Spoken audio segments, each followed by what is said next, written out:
Salut, c'est Loïc, je suis super content de te retrouver aujourd'hui. Aujourd'hui, ça va être une vidéo un petit peu spéciale puisqu'on va retrouver, en fait, c'est une vidéo interview et on va retrouver Anissé Onvo, qui est un de mes amis et avec qui on discute beaucoup. Donc du coup, j'avais envie de vous faire partager son expérience sur la chaîne parce que son expérience est différente de la mienne, il fait des investissements différents des miens et du coup, ça fait super plaisir qu'il puisse vous apporter aussi son expérience sur cette chaîne. Donc on va se retrouver directement avec Anissé. Avant toute chose, je vous invite comme d'hab à vous abonner à la chaîne si ce n'est pas encore fait en cliquant sur le bouton s'abonner en bas de la vidéo ou bien en dessous de la vidéo et t'oublie pas la petite cloche parce que sinon tu ne seras pas prévenu à chaque fois que je publie une nouvelle vidéo. Voilà, on se retrouve tout de suite avec Anissé. Salut Anissé, comment vas-tu? Salut Loïc, écoute, ça va, impeccable hein. Bon, nickel. Écoute, je vais commencer par te laisser te présenter et puis pour tous ceux qui te connaissent pas sur ma chaîne, qui puissent te découvrir. Écoute, c'est gentil déjà de ta part de m'inviter sur ta chaîne YouTube. Donc alors, pour ceux qui me connaissent pas, je m'appelle Anissé Onvo. Donc écoute, j'habite en Suisse, ça fait déjà 3 ans, donc je suis français. Et depuis que je suis en Suisse, j'ai décidé en fait d'investir, j'ai envie de te dire réinvestir dans l'immobilier parce que j'avais déjà fait une opération en 2007 où j'ai perdu en fait pas mal d'argent dans cet investissement parce que je n'étais pas formé. Donc j'ai connu, j'ai envie de te dire, tous les déboires en fait de l'immobilier. Donc par exemple loyer impayé, refinancer des travaux derrière par la suite. Tu as fait un petit peu la totale sur le premier. Ouais, exactement, voilà, appartement, l'humidité, j'ai envie de te dire, j'ai tout connu en 2007. Qu'est-ce qui t'avait motivé en 2007 du coup à acheter un bien sans forcément être spécialement formé? T'avais l'envie d'investir pour la retraite, t'étais dans quel état d'esprit à ce moment-là? Alors, c'est vraiment pour la retraite, du patrimoine. Donc voilà, c'est vraiment dans cet objectif. En 2007, j'avais des collègues au boulot qui me disaient j'ai investi dans l'immobilier, c'est pas cher, je pense qu'à cette époque-là, c'était facile d'obtenir un prêt immobilier. Donc je me suis dit tiens, pourquoi pas, moi aussi je vais me lancer, c'est un truc que j'avais déjà en tête. Et donc je suis allé à la banque pour voir si je pouvais être finançable. On m'a dit oui, pas de souci. Donc voilà, donc j'ai cherché le bien. Donc avec un locataire déjà en place, j'ai pas négocié le prix. Donc voilà, j'ai envie de te dire, j'ai fait vraiment tous les erreurs du débutant. C'est ce qui est d'ailleurs assez fou en fait, c'est quand tu gagnes relativement bien ta vie. C'est là où les banques te laissent faire le plus de conneries en fait finalement, parce que on voit régulièrement des gens qui savent faire, mais à qui qui vont avoir beaucoup de mal à avoir un prêt, et des fois, toi tu arrives avec presque une connerie entre les mains, elle prend pas mal. Hein. Je pense qu'aujourd'hui, on se connaît bien, c'est comme ça que tu le vois aujourd'hui, et c'est une super histoire quoi. Mais c'est vrai que voilà, t'as raison. Donc voilà, donc après cet investissement, je me suis pris une bonne gifle. Je suis passé à autre chose, donc pour la petite histoire, je suis passé ensuite dans l'e-commerce, donc j'ai fait pas mal de temps dans l'e-commerce et c'est en 2015 que je me suis dit il faut que je retourne dans l'immobilier. Donc je commençais à regarder à cette époque-là les vidéos sur YouTube, des blogs et quand je suis arrivé en Suisse par rapport à mon salaire, je me suis dit j'ai gagné au niveau du salaire. Donc j'aurais beaucoup plus de chance maintenant si je me présente à la banque, vu je m'étais formé entre-temps, j'avais commencé à faire des visites. Donc voilà, il y a eu une grosse phase de formation parce que je voulais pas refaire la même erreur. Et en regardant justement ces vidéos, ça m'avait fortement motivé. Donc je suis allé à la banque et j'ai décroché en fait un prêt pour mon premier immeuble de rapport. Donc toi, tu es un super exemple du j'apprends de mes erreurs.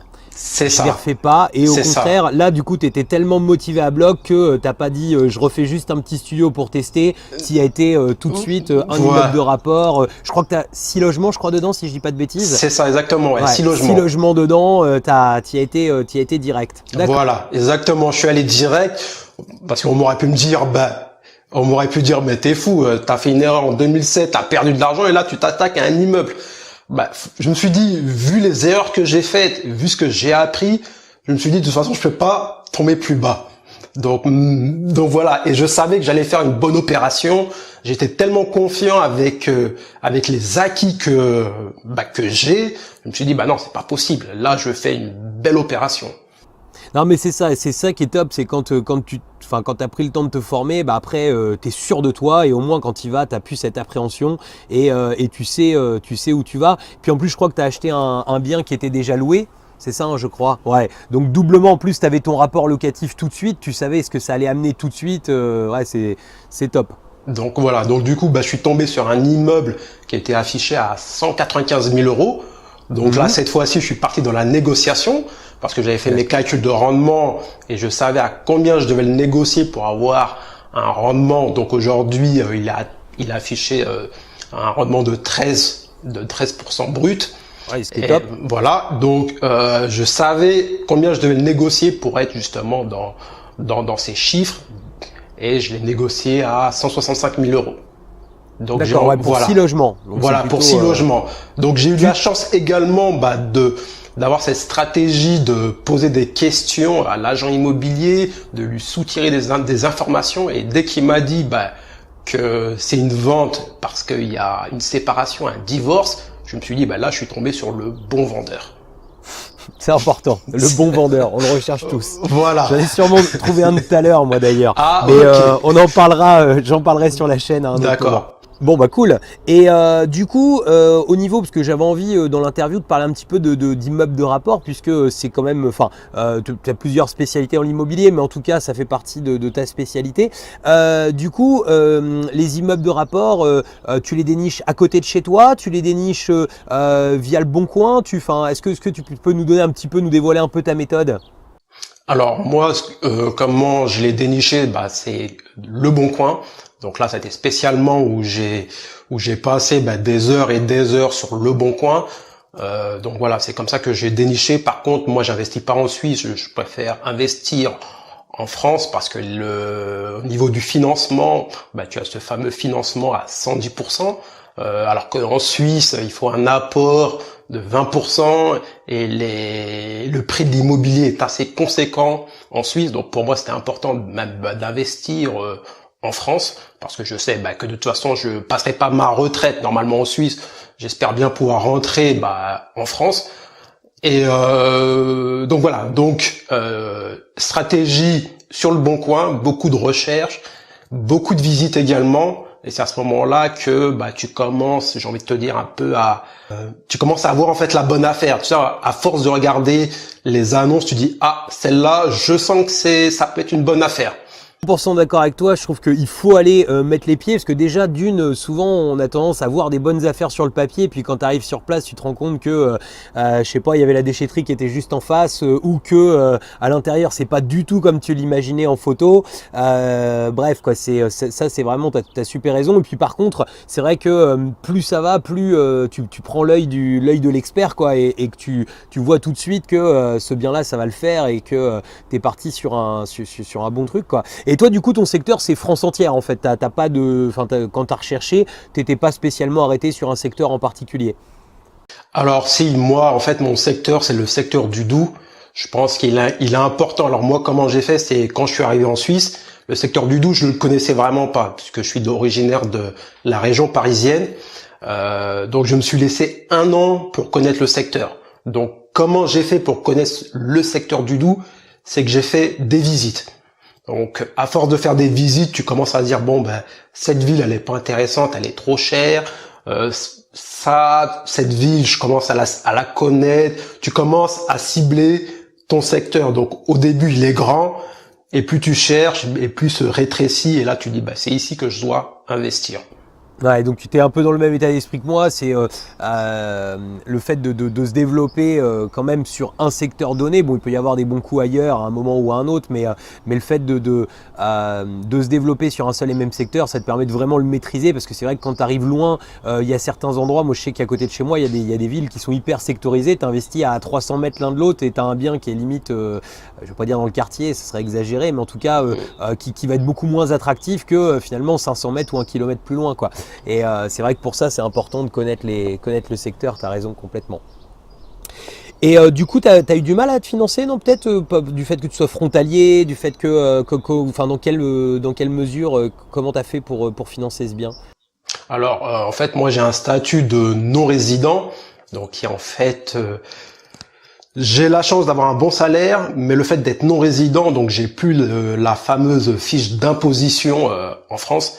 Donc, quand tu te présentes au niveau des banques, déjà tu touches du franc suisse, c'est plus de l'euro, donc ça devient compliqué. Et le côté suisse, ça les rassure pas, ça, les banquiers? Exactement, ça les rassure pas parce que ils savent que en Suisse, la mentalité, ils sont assez protecteurs au niveau des biens. Donc le problème, c'est que si demain j'investis par exemple en France, ça va être compliqué de récupérer ce bien. Tu vois, si je fais défaut de paiement, voilà, ça va être compliqué. Donc voilà, donc ça c'est vraiment le discours du banquier même. Le fait d'être français, on va dire, j'ai un peu plus de chance qu'un Suisse. Oui, forcément. Ouais. Ouais, forcément. T'as déjà la nationalité, c'était le premier point. Mais par contre, derrière, le second point, qui est la paye, elle n'est pas en euros, ça posait quand même problème, quoi. Exactement. Donc, j'ai envie de te dire, j'ai fait au moins 6 banques. Sur 6 banques, j'ai eu que des refus parce que j'étais non résident. Donc, à chaque fois, c'était non résident. Pour l'anecdote, j'ai eu des rendez-vous où je suis resté 5 minutes. À la fin, je commençais par la fin. Je disais, écoutez, je suis non résident, est-ce que vous me financez, oui ou non? Qu'est-ce qu'on fait? Voilà. Et là, on me disait, ah, vous êtes non résident, je suis vraiment désolé. Bah, c'est non. Donc voilà. Donc du coup, ce que j'ai fait, la stratégie, je me suis dit, vu que je suis non résident, ce que je vais faire, c'est que je vais monter une SCI à l'IS, que j'ai fait avec ma sœur, pour avoir cette SCI. Du coup, la SCI, elle a une adresse fiscale en France. Et là, quand je me suis présenté à la banque en me disant que je souhaite investir à travers une SCI, on m'a dit oui cette fois-ci. Ouais, bon nickel. Et par contre, en SCI, ils t'ont pas imposé, t'as peut-être payé les frais de notaire dessus ou sur ton bien, ou t'as réussi à faire un 100%? Alors non, j'ai pas réussi à faire un 110%. J'ai amené les frais de notaire. En SCI, souvent, ils sont un tout petit peu plus verrouillés sur les frais de notaire, mais. Ouais, exactement. Ouais, c'est beaucoup plus compliqué. Mais là, pour mon deuxième bien, je voulais le faire en acte en main, mais l'agence a mal fait l'acte en main, ils l'ont mal rédigé. Donc en gros, ils l'ont fait avec les frais de notaire. Et cette fois-ci, quand je suis allé à la banque, ils m'ont financé les frais de notaire, ça n'a pas posé de problème parce que j'avais fait une vidéo à ce sujet-là, c'est que j'ai envie de te dire que ton premier bien, c'est, j'ai envie de te dire, c'est le test. Une fois que tu prouves à la banque que tu amènes du cash flow, que la trésorerie, elle est conséquente, là, pour le deuxième bien, ça a été, relativement facile. Même pour les signatures, ça a duré 10 minutes, voilà. Après, arrivé à un certain volume, après ils sont capables de rebloquer à nouveau, mais effectivement, t'as une période où quand ils en ont vu un qui s'est bien passé, après ça se passe super bien pour la suite. Et puis après, bon, si t'atteins un petit peu trop d'encours chez eux, bon, il faut aller voir une autre banque, et puis on retrouve ailleurs. Mais effectivement, t'as raison, c'est vrai que ça c'est cool. C'est vrai que le premier bien, c'est énormément de gens qui ont cette expérience-là. Le premier, c'est compliqué, et puis une fois que tu as montré, une fois que tu sais faire, c'est plus du tout le même discours. C'est top. Bon, super, ouais. Impeccable. T'as eu ton financement là, du coup, nickel, hein, pour ce qu'on avait parlé un petit peu de ton nouvel investissement. Exactement, ouais, j'ai eu mon financement. Donc c'est un lot de 2 appartements qui est juste en face de mon immeuble de rapport, donc ça c'est cool. Comme ça, en termes de gestion, ça me fait gagner du temps. Donc j'ai fait l'acquisition de 2 appartements. Et tu les as trouvés comment, ces 2 appartements? Le Bon Coin, ou c'est par le bouche à oreille du fait que tu étais sur place, etc. Alors encore par le Bon Coin, c'est pareil avec de la négociation. Ça a été un petit peu plus compliqué au niveau de la négociation, mais ça va, j'ai réussi à obtenir ce que je voulais. Donc il était affiché à 72 000 euros, je l'ai eu à 60 000 euros. Donc voilà, et là par contre là je fais des travaux. C'est plus des travaux de rafraîchissement. Je commence gentiment à vouloir également me lancer dans les travaux pour commencer exactement à me former aussi dans les travaux. Ah bah c'est le top, hein. C'est vrai que là tu vas générer des charges, tu vas annuler ton imposition pour un moment, c'est le top, t'as raison. Du coup, t'as de gros travaux? Alors non, j'ai un appartement qui est déjà en location, donc il y a 400 euros de location. Par contre, pour le deuxième, ce que je souhaite faire, c'est de le mettre en meublé. Donc il y a la partie mobilier, on va faire, j'ai les murs, plafond à faire, cuisine aménagée, salle de bain, c'est pareil aussi, on remet du mobilier. J'ai une petite ouverture de mur également à faire. Donc il y en a pour 7 000 euros. Voilà, 7 000 euros de travaux, j'ai estimé. Oh bah c'est bien, c'est déjà une bonne chose. Et du coup, tu vas passer par artisan sur le secteur, quoi. T'as déjà un petit peu de contact, Alors oui, j'ai trouvé un artisan. Donc ce qui est bien, c'est que dans mon immeuble de rapport, j'ai mon locataire qui est artisan. Donc nickel. Donc des fois, il suffit de pas chercher si loin que ça, en fait. Et sache que j'ai confiance. Pourquoi? Parce que c'était lui l'ancien propriétaire de l'immeuble de rapport. D'accord. Donc j'ai envie de te dire qu'il est c'est le 3e propriétaire. Donc il y a eu lui, il a revendu aux couples qui ont divorcé, et moi je suis le 3e. Donc c'est lui qui a tout fait les travaux dans l'immeuble de rapport. Donc par rapport à ce qu'il a fait, oui, t'as vu une vraie expérience. Voilà. Donc c'est pour ça que je le fais confiance pour le bien, pour l'appartement en rénovation. Bon bah super, impeccable. Bon bah écoute, impeccable. Je sais pas si tu avais envie d'ajouter une petite chose, sinon j'ai une petite question après pour toi, mais. Bah écoute, non, bah vas-y, je t'écoute, pose-moi ta question. Bah du coup, je voulais que tu donnes un petit conseil sur ma chaîne aux investisseurs qui ont l'envie de se lancer à aujourd'hui, qui se sont peut-être pas encore lancés. Qu'est-ce que tu leur conseillerais avant tout si tu devais leur donner un seul conseil? Alors, un seul conseil, bah, comme j'ai envie de te dire, c'est que moi, j'ai fait une expérience en 2007 où j'ai perdu pas mal d'argent. Donc, l'erreur, en tout cas, ce que j'en ai sorti là-dedans, c'est vraiment la formation. C'est primordial. Il faut se former, connaître l'immobilier pour pas se louper, parce qu'il faut pas oublier que c'est vrai qu'on entend tellement de choses sur YouTube, on a l'impression que c'est simple. Aujourd'hui, on voit même des défis 30 jours pour trouver un bien, etc. Donc non, c'est pas un jeu, ça reste un investissement. Donc il faut vraiment prendre ça au sérieux et se former avant de. Je n'ai pas vu le défi 30 jours pour trouver un bien, mais c'est vrai que c'est. Ouais, j'ai vu là récemment défi 30 jours. On casse de plus en plus la manière de faire, quoi. Voilà, et j'ai l'impression que voilà, c'est vrai qu'aujourd'hui l'immobilier c'est démocratisé, mais il faut pas oublier que ça reste un investissement. Donc il faut se former. Bon, voilà. Complètement. Puis que les erreurs vont vite et qu'autant qu'on peut gagner beaucoup de. Enfin, tout dépend des méthodes d'investissement, mais c'est vrai qu'on peut gagner beaucoup d'argent avec l'immobilier, on peut en perdre beaucoup. On peut aussi faire des opérations qui malheureusement, enfin moi quand je vois à l'inverse des gens par exemple qui prônent le fait de devenir indépendant financièrement avec des immeubles ou même des appartements sur lesquels on gagne 50 euros de cash flow, moi j'aimerais bien qu'on fasse le calcul un jour de savoir combien il faut d'appartements ou d'immeubles pour réussir à devenir indépendant financièrement. Toi je crois que tu t'es donné un objectif d'ailleurs. Tu t'es donné un objectif d'investissement dans l'immobilier et d'être indépendant dans quelques années, mais tu es quelqu'un qui prend ton temps, qui fait les choses dans l'ordre. Et ça, je trouve que c'est top. Alors en fait, comme moi, je Je sais pas si tu peux devenir libre financièrement à 1 an, 2 ans, 3 ans, 4 ans.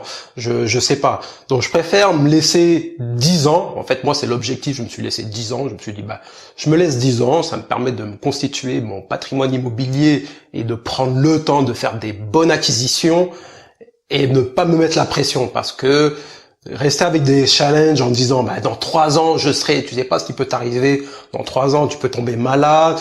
Tu peux avoir un enfant ou des jumeaux, des triplés, j'en sais rien. Il peut t'arriver plein de choses qui va te freiner dans ton objectif. Donc je préfère me laisser 10 ans. Voilà. Non ouais, t'as raison. Puis dans 10 ans, c'est en bon père de famille et au moins c'est un objectif qui est 100% atteignable. Après, de toute façon, c'est pareil. Il y a indépendance financière et indépendance financière. Ouais. Il faut savoir prendre le temps et il faut surtout déterminer sa propre stratégie. Avant tout, je pense qu'il faut. Je pense que tu seras d'accord avec moi. C'est investir des biens, trouver des bonnes affaires, faire les choses dans l'ordre. Et après, ça vient tout seul en fait. Et c'est même ce qui est magique avec l'immobilier, c'est que c'est récurrent, c'est tous les jours que ça tombe, c'est pas des coups, à part quand on fait un achat-revente de temps en temps, mais sinon ça reste du régulier, c'est ça qui est top quoi. C'est que quoi qu'il arrive, tu dors, tu manges, tu as de l'argent qui rentre. Et voilà, exactement. C'est pour ça que je préfère aller. Tu vois, aujourd'hui, je me laisse 10 ans, mais peut-être que je vais arriver dans 5 ans. Je sais pas. Donc voilà. Ouais, et puis sur lequel t'es parti, ça risque d'arriver avant 10 ans. Mais bon, ouais, voilà. Je vais rien dire, on verra. On verra. À ce moment-là, je ferai l'annonce sur YouTube en disant, voilà, aujourd'hui à telle date, j'ai atteint mon indépendance financière. Je viens d'envoyer la lettre de démission. Voilà. Exactement. Tout à fait. Nickel. Bon voilà. Super Anissé. Ça m'a fait super plaisir de te recevoir sur la chaîne. C'était vraiment sympa que tu viennes. Et puis de toute façon, sur tes nouveaux projets ou autres, je te réinviterai à l'occasion quand les choses bougeront de ton côté. Ça me fera super plaisir. Ok, super. Même si ça bouge déjà beaucoup, mais voilà, avec plaisir. C'est gentil. À bientôt Anissé. À bientôt. Allez, merci. Ciao. Salut, ciao. Ciao.